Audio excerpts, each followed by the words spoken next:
livro de Atos dos Apóstolos, capítulo 8, amém? Alguns versículos apenas. Livro de Atos dos Apóstolos, capítulo 8, amém?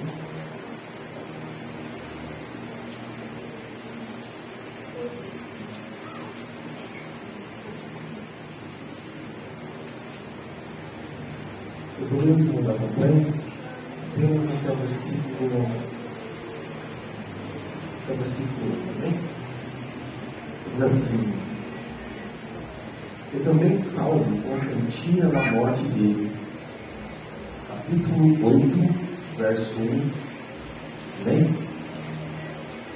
Diz assim: e também Paulo consentia na morte dele, e fez-se naquele dia uma grande perseguição contra a igreja que estava em Jerusalém, e todos foram dispersos pelas terras da Judéia e da Samaria, exceto os apóstolos. E os varões piedosos foram enterrar Estevão, e fizeram sobre ele um grande pranto. E Saulo assolava a igreja, entrando pelas casas e arrastando homens e mulheres, e encerrava a prisão. Mas os que andavam dispersos iam por toda a terra, iam por toda parte, anunciando a palavra. E descendo Felipe, a cidade de Samaria, lhes pregava a Cristo, e as multidões unanimemente prestavam atenção ao que Felipe dizia, porque ouviam e viam os sinais que ele fazia.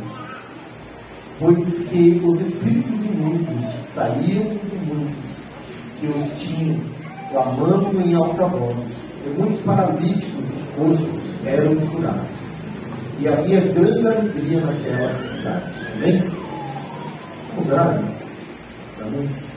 Senhor Deus e Pai, em nome de Jesus, te agradecemos por esta palavra. Te agradecemos, ó Pai, por este culto, ó Pai, que preparou para nós, por este momento, a tua presença. Te agradecemos, ó Pai, porque até aqui o Senhor tem falado, nos alegrado. O Senhor tem usado os teus servos, ó Pai. Pedimos a Ti também, ó Pai, fala na Tua palavra, nos alegra, nos ensina. Faça, ó Pai, conforme a Tua vontade, fala aquilo que o Senhor quer, ó Pai, não que queremos ouvir. Tudo para a glória e para o Teu nome santo, nós pedimos e nós te agradecemos em nome de Jesus. Amém. Amém. Amém. Glória a Deus.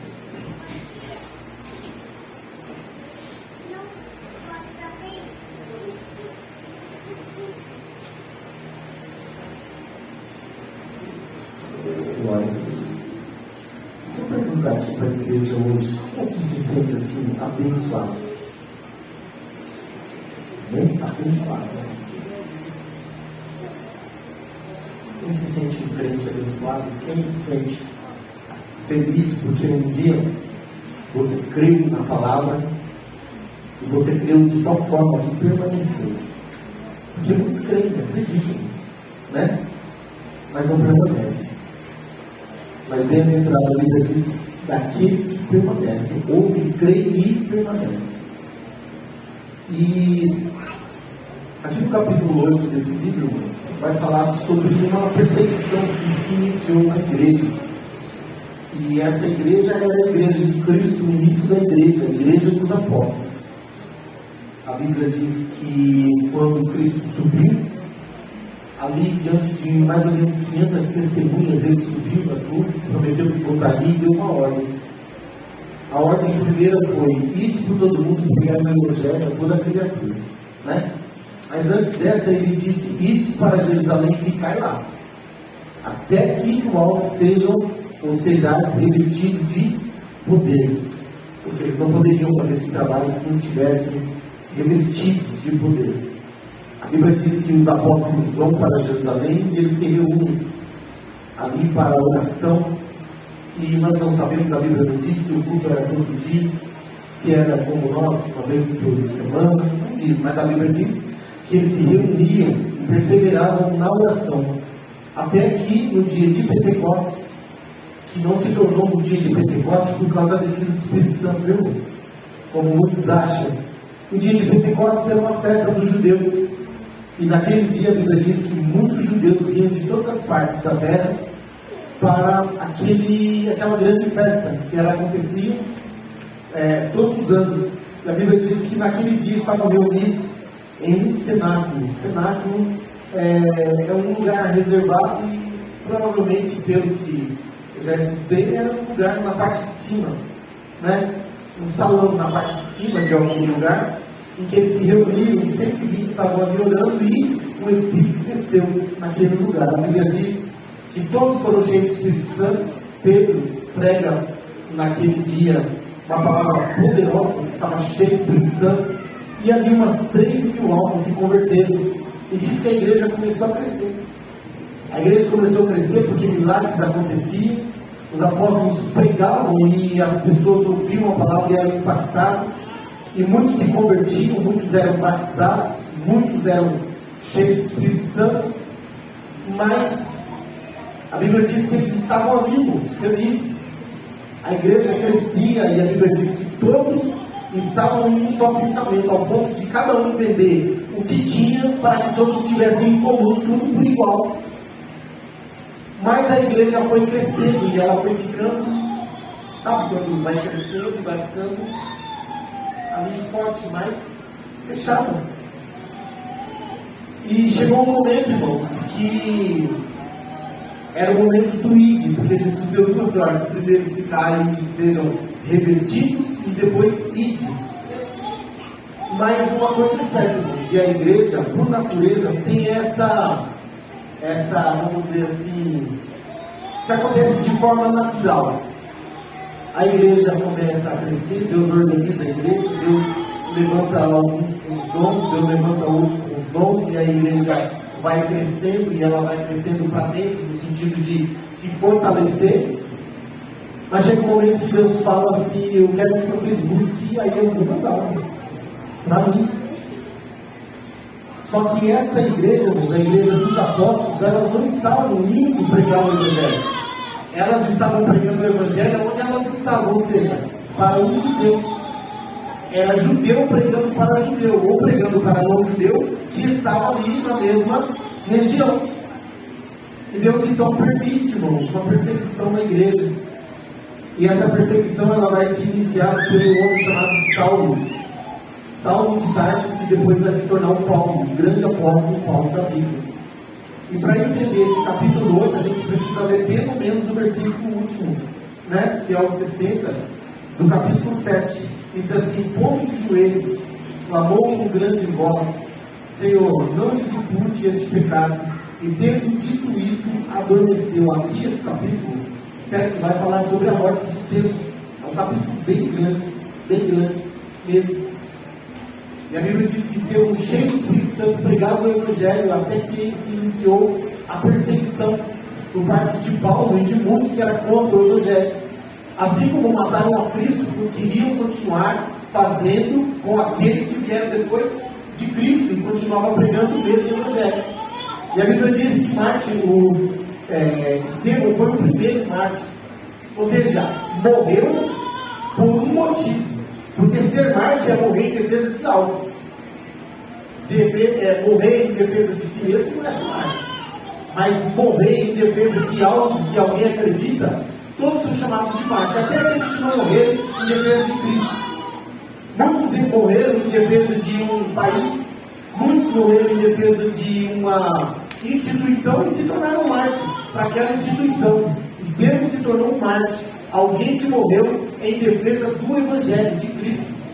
Ele prega o Evangelho e diz a Bíblia que alguns homens ali, homens de Belial, homens mentirosos, hoje de manhã eu vou falar disso na leitura oficial, no livro de Eclesiastes, se não me engano, foi 14 que a gente leu, e Salomão vai dizer assim que uma testemunha verdadeira, ela é uma coisa muito boa, mas homens mentirosos trazem mentiras e levam a justiça, ou seja, para o lado errado, julgando a morte de alguém que era justo. E é o que está acontecendo com Estevão. Estevão prega o Evangelho, alguns homens não encontram nada contra ele, porque ele tinha poder nas suas palavras, ele era cheio de Espírito Santo, então eles mentem, dizendo: este homem blasfemou contra Deus de Israel. Então Paulo, que era ele era, não, fariseu. Paulo era um fariseu, um grande fariseu, julga e manda apedrejar Estevão. E quando inicia o capítulo 8, vai dizer então que, e também Saulo consentiu na morte dele. Na morte de quem? De Estevão. Ele estava ali. Paulo, certa vez, ele vai dizer assim: quando Estevão morreu, eu estava ali segurando a roupa daqueles que estavam apedrejando ele. Eu estava lá. Paulo diz: dos apóstolos eu sou o menor, porque persegui ele. Então Paulo está aqui.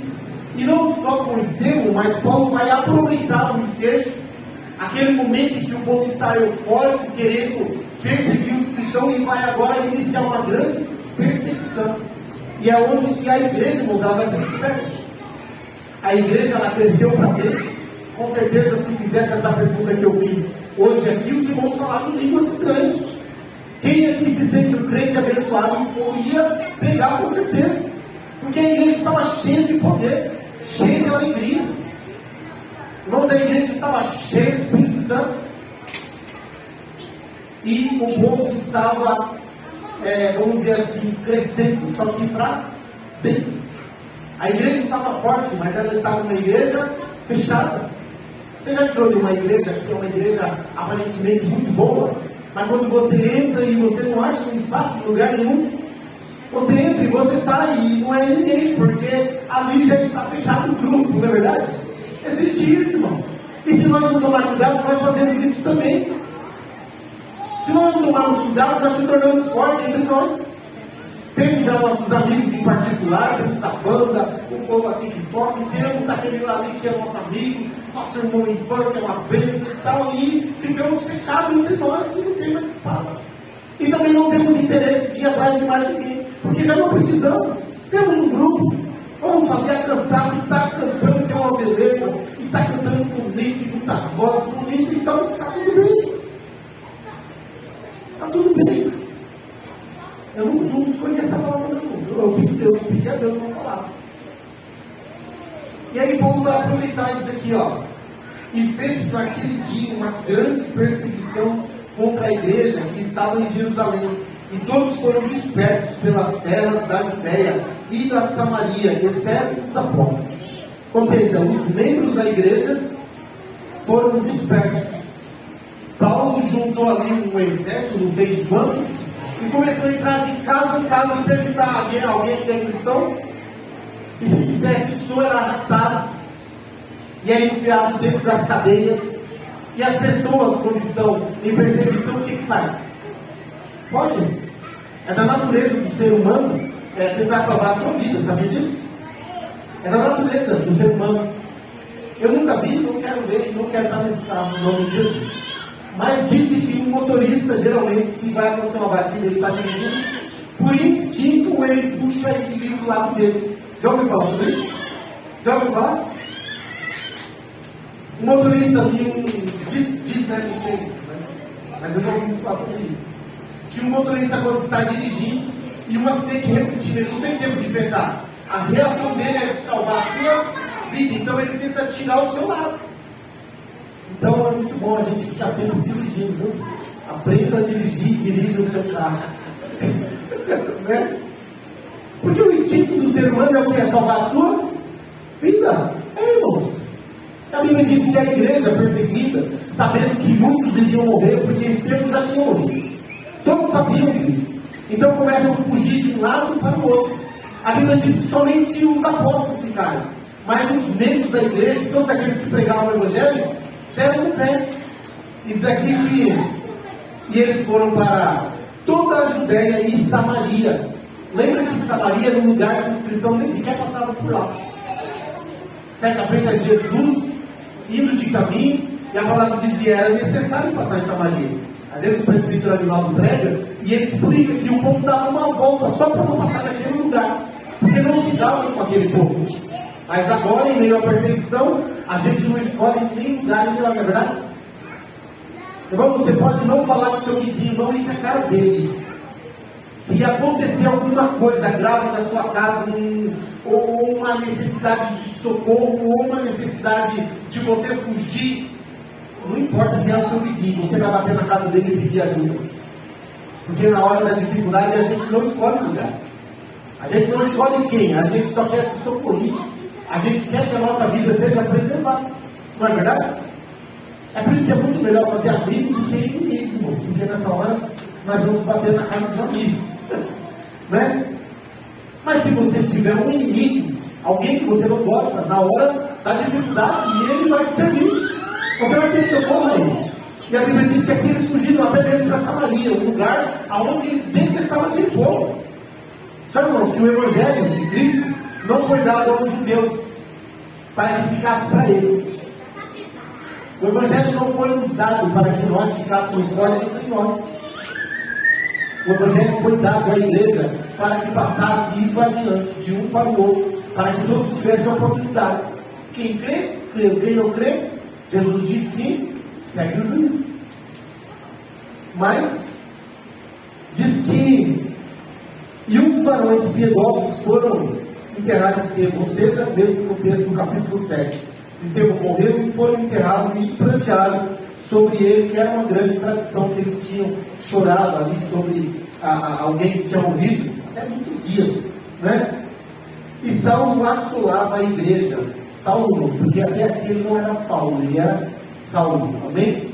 E Saulo assolava a igreja, entrando pelas casas e arrastando homens e mulheres, e os encerrava na prisão. A Bíblia diz que Paulo era um homem comigo. E a Bíblia diz que Paulo fazia isso com grande prazer, porque para ele estava fazendo um grande favor para Deus. Paulo, ele era um fariseu, do mesmo grupo dos fariseus que armaram e pediram para prender Jesus, ou melhor, pediram, não prenderam a Jesus, entregaram ele na mão de Pilatos, o romano, e o crucificaram. Paulo faz parte do mesmo grupo, e ele faz isso com grande prazer. Ele pensa que está fazendo um favor para Deus. Por que ele pensa isso?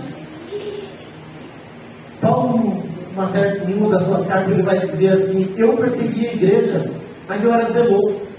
Eu era zeloso na lei, achava que esse povo eram hereges, que estavam quebrando a lei de Moisés e pregando heresia. Por isso eu os perseguia, até o dia em que Cristo teve encontro comigo. Aqui ele ainda é um homem ainda cego, ele não tem noção do que está fazendo. Só que os cristãos vão pagar por isso. Ainda que ele não sabe quem é, os cristãos vão saber, né? É interessante que às vezes a gente vê o testemunho de alguém e ele diz assim: eu era um homem violento, eu perseguia, eu olhava à frente, e eu até assassino era. E a gente olha e fala: meu pai. E a gente se alegra com ele agora, mas até ele se converter, irmão, muito sofreram. Muito sofreram por ele não saber quem era, por ele não saber o que estava fazendo. Paulo, irmãos, ele vai se converter, ele vai ser um grande homem de Deus, mas ele também vai pagar o preço. Ele vai pagar o preço. Por tudo que ele fez. Jesus diz assim para um homem chamado Ananias: vai até a rua direita, lá está um homem chamado Saulo. Ananias dá 2 pulos para trás e falou: estou fora, é um assassino. Aí Deus, Jesus vai falar para ele assim: vai lá, porque é um servo escolhido para mim, e eu vou mostrar o tanto que ele vai sofrer pelo meu evangelho.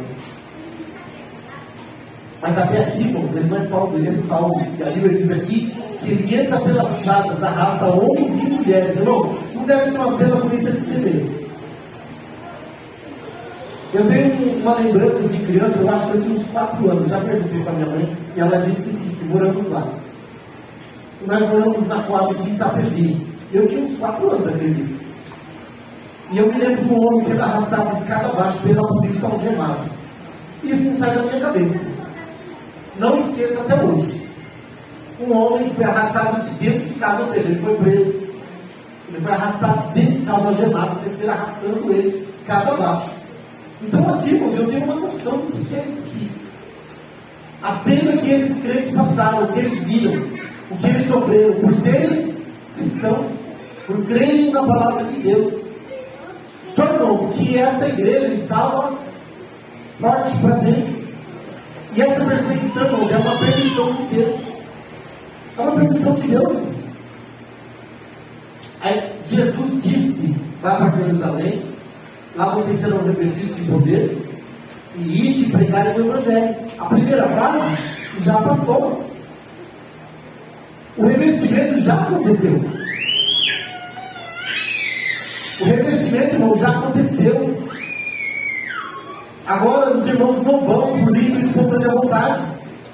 Então eles serão levados. Porque olha só que interessante, irmãos. Diz assim, mais os que andavam dispersos, ou seja, aqueles que não foram presos, que conseguiram fugir, andavam dispersos, mas os que andavam dispersos iam por toda parte fazendo o quê? Anunciando a palavra. Anunciando a palavra de Deus. Eles fugiam e por onde passavam anunciavam a Cristo. E descendo Filipe à cidade de Samaria, lhes pregava a Cristo. Saíram de dentro. Foram obrigados. Não foram porque quis, mas foram porque foram obrigados. E a Bíblia diz que em Samaria, aquele lugar onde eles odiavam, Jesus ele até faz umas parábolas usando o samaritano para confrontar os judeus que odiavam os samaritanos. Felipe aqui está indo para Samaria, aqui ele vai pregar o Evangelho. E uma coisa, irmãos, que é interessante, Felipe vai descobrir que os judeus não são em nada diferentes de ninguém. Porque a Bíblia diz aqui que as multidões unanimemente prestavam atenção ao que Felipe dizia, porque ouviam e viam os sinais que ele fazia, pois que os espíritos imundos saíam de muitos que o tinham, clamando em alta voz, e muitos paralíticos e coxos eram curados, e havia grande alegria naquela cidade. Ou seja, aquele povo, irmãos, também ouviu o Evangelho. Aquele povo também se converteram da mesma forma que os judeus. Porque os judeus, de primeiro momento, não gostaram de Cristo. Mas quando começaram a ver os milagres que Cristo fazia, as multidões começaram a seguir. As multidões começaram a crer em Cristo. As multidões começaram a acreditar que Ele era o Messias. O que eu quero dizer com tudo isso, irmãos? E em nome de Jesus, que isso vai acontecer entre nós. Mas essa igreja, ela cresceu, irmãos, para mim. Temos aqui muitos irmãos bons. Temos aqui um grupo de irmãos unidos. Mas a Bíblia diz, irmãos, que essa igreja, ela teve que ir. Nós temos que ir. Nós temos que ir, irmãos. Se eu dizer para o povo assim que é moleza, que é fácil, não. Mas eu quero dizer para a igreja, nós temos que ir. Essa igreja é de Cristo, irmãos. Essa igreja ela foi levantada para ganhar almas para Cristo. Se eu perguntar aqui, quem conhece aqui uma alma que precisa de Cristo? Todos nós, porque todos nós, principalmente na nossa família, temos muitos que nós gostaríamos que estivesse aqui. Só que existe uma dificuldade. E observe aqui, nós estamos lutando e nós oramos e buscamos pelos nossos. Mas eu quero dizer aqui, quem de nós aqui teve êxito buscando os nossos? Teve? Pastora, teve? Alguém aqui teve? Buscando os nossos?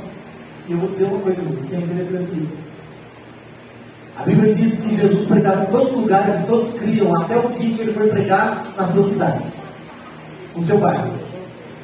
E a Bíblia diz que quando Jesus começou a pregar ali, aí começaram a olhar para o outro lado. Não é o filho de José? Esse cara fez um armário para mim. O outro dizia, o pai dele fez uma cama para mim, até hoje dentro de casa. Poxa, esse rapaz andava carregando lenha para cima e para baixo, agora está dizendo que é o Messias?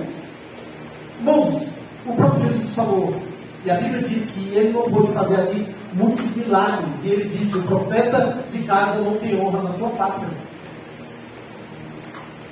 Então, se nós temos dificuldade de buscar os nossos, vamos orar para que Deus use outros profetas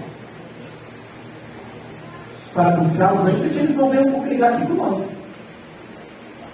E nós vamos ser os profetas e buscar aqueles irmãos que não estão sendo honrando os outros profetas, talvez que estão perto deles. Pessoas, irmãos, estranhas que nós não conhecemos. Não sabemos quem é, o que precisa, o que não precisa. Porque aqui, irmãos, a Bíblia diz que eles foram dispersos para onde?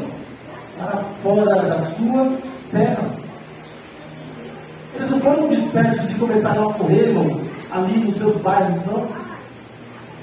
A Bíblia diz que aqui eles foram dispersos para toda a Judéia e Samaria, e daqui, irmãos, a igreja vai iniciar uma grande jornada de pregação do Evangelho, e eles vão para a Europa, e eles vão para todas as cidades da Grécia, partes da Itália, aonde a gente não conhece, mas eles vão fazer, não porque quiserem, não foram porque quiserem.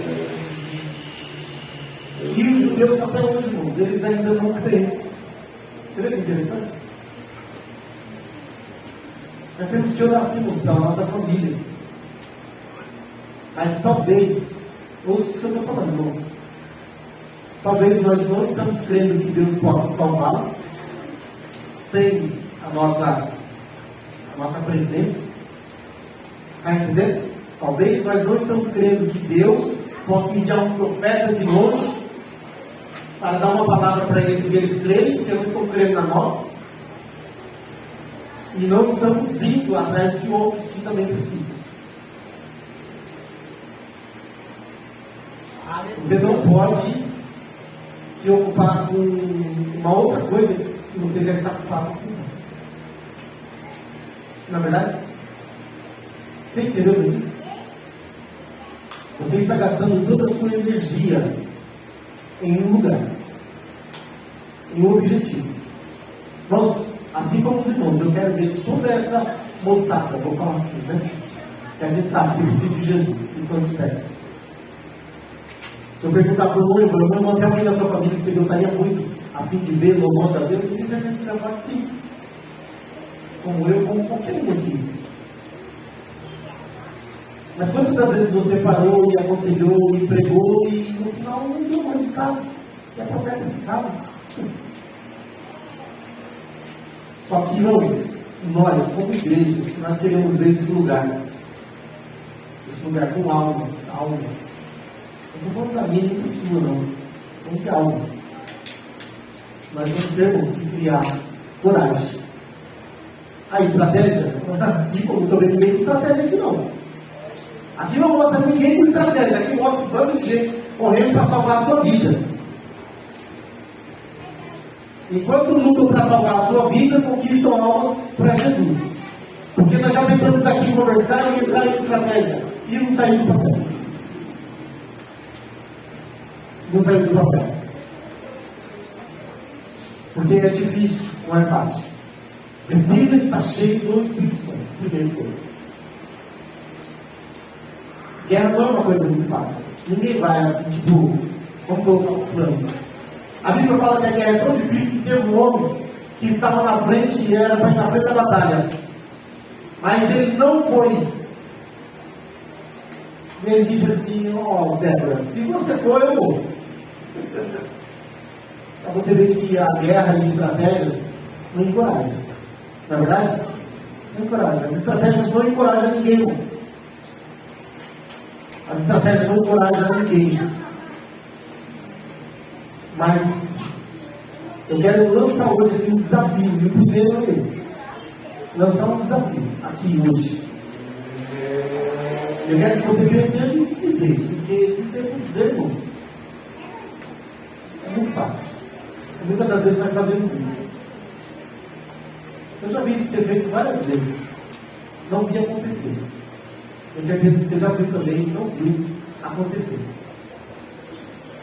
E o desafio é você lutar para ganhar uma alma. Só uma. Mas como que eu vou fazer uma coisa dessa? Eu não sabia, mas se eu soubesse eu já ganhava várias. Não, mas eu sei sim. É simplesmente nós temos coragem de falar abertamente assim, olha, escuta, você conhece Jesus? Você já ouviu falar dessa palavra? Já ouvi, mas você já deu assim um passo para tentar pelo menos participar do culto.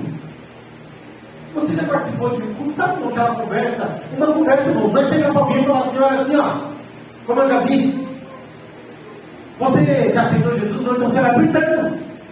Isso não ganha ninguém, irmãos. Isso não ganha ninguém. Nós vamos lutar para convidar alguém, para trazer alguém, para que ele possa ouvir a palavra, para que ele possa ouvir o louvor, para que ele possa ouvir o testemunho, como foi dito essa noite, e ele se converter. Mas nós estamos, irmãos, crescidos ou crescendo para dentro. É verdade. É verdade.